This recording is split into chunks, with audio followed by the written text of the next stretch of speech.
കന്യാസ്ത്രീകൾക്കെതിരായ case റദ്ദാക്കണമെന്നാവശ്യപ്പെട്ട് Irinjalakuda രൂപത പ്രതിഷേധിച്ചു. ചാലക്കുടിയിൽ ഇരിങ്ങാലക്കുട ബിഷപ്പിന്റെ നേതൃത്വത്തിലായിരുന്നു പ്രതിഷേധ റാലി. നട്രാജ് പരശുരാം വിശദാംശങ്ങൾ നൽകും. നട്രാജ്, ഇരിങ്ങാലക്കുട രൂപതയുടെ പ്രതിഷേധം എങ്ങനെയായിരുന്നു? എത്ര കണ്ട് വിശ്വാസികളുടെ പങ്കാളിത്തം ഉണ്ടായിരുന്നു? ഉയർന്ന മുദ്രാവാക്യങ്ങൾ, ആവശ്യങ്ങൾ എന്തായിരുന്നു? ഇന്ന് രാവിലെ തന്നെ കേന്ദ്ര സർക്കാരിന്റെ നയങ്ങൾക്കെതിരെ ഇരിങ്ങാലക്കുട രൂപതയിലെ പള്ളികളിലൊക്കെ തന്നെ ഇടയലേഖനം വായിച്ചിരുന്നു.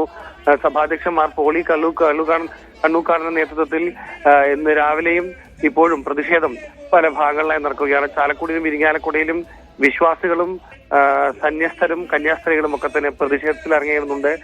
നഗരപ്രദേശത്തിലൂടെയാണ് പ്രതിഷേധ ജാഥ ഇപ്പോൾ സഞ്ചരിച്ചുകൊണ്ടിരിക്കുന്നത്. രാവിലെ ഇടയലേഖനം വായിക്കുക വഴി ശക്തമായ ഒരു സന്ദേശം തന്നെയാണ് കേന്ദ്ര സർക്കാരിനും സംസ്ഥാന സർക്കാരിനും ഇത്തരത്തിൽ ഇരിങ്ങാലക്കുട രൂപത നൽകിയത്. അതിനുശേഷം മാധ്യമങ്ങളെ കണ്ട ഇരിങ്ങാലക്കുട ബിഷപ്പ് തന്റെ അതൃപ്തിയും മറച്ചു വെച്ചിരുന്നില്ല. ജാമ്യം കിട്ടിയത് ആശ്വാസമല്ല, നിബന്ധനകളോടെയാണ് ജാമ്യം നൽകിയിട്ടുള്ളത്. കൂടുതൽ പ്രതിഷേധ പരിപാടികൾ സംഘടിപ്പിക്കും, അതുപോലെ തന്നെ കന്യാസ്ത്രീകളുടെ അറസ്റ്റ് അന്യായവും അകാരണവുമാണെന്ന് അദ്ദേഹം ചൂണ്ടിക്കാട്ടിയിരുന്നു. കുറ്റപത്രം റദ്ദാക്കണമെന്നും കേസ് പിൻവലിക്കണമെന്നും അദ്ദേഹം ആവശ്യപ്പെട്ടു. അതുപോലെ തന്നെ ഈ വിഷയത്തിൽ നേരത്തെ തന്നെ ഒരു സമവായ സാധ്യത കണ്ടെത്തിയ BJP അങ്ങനെയല്ല, BJPക്ക് അങ്ങനെയല്ല എന്നുള്ള സന്ദേശമാണ് രാവിലെ തന്നെ ഇരിങ്ങാലക്കുട രൂപത അധ്യക്ഷൻ നൽകിയത്.